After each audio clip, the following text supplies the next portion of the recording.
स्वामी समर्थ अनुभव कथा। गेली अनेक वर्षे आमचं घर आर्थिक अडचणीत होतं। घरात काम करणारा एकच, वडील आजारी आणि आई कधीमधी शिवणकाम करत असे।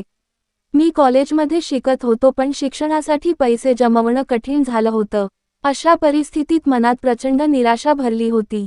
एक दिवस माझ्या मैत्रिणीने मला अक्कलकोट स्वामी समर्थ महाराजांबद्दल सांगितलं।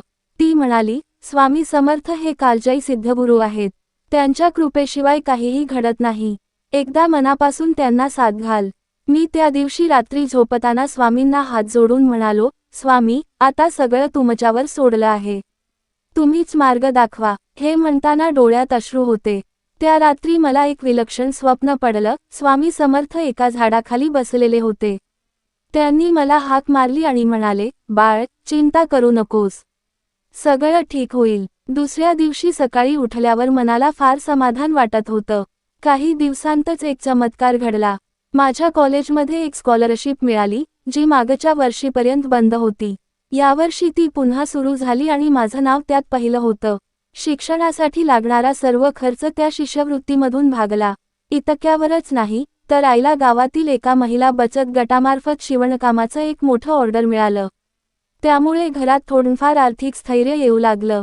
वडिलांची तब्येतही थोडी सुधारली। या सगळ्याचा अनुभव इतका अद्भुत होता की मनापासून जाणवलं, स्वामी समर्थ खरंच दयाळू आहेत।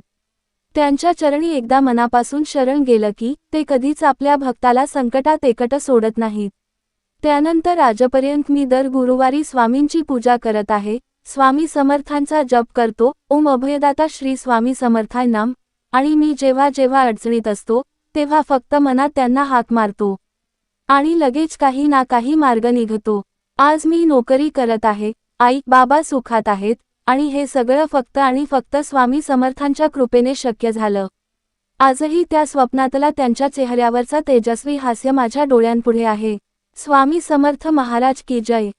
हवी असल्यास आणखी अशीच एक अनुभव कथा देऊ का?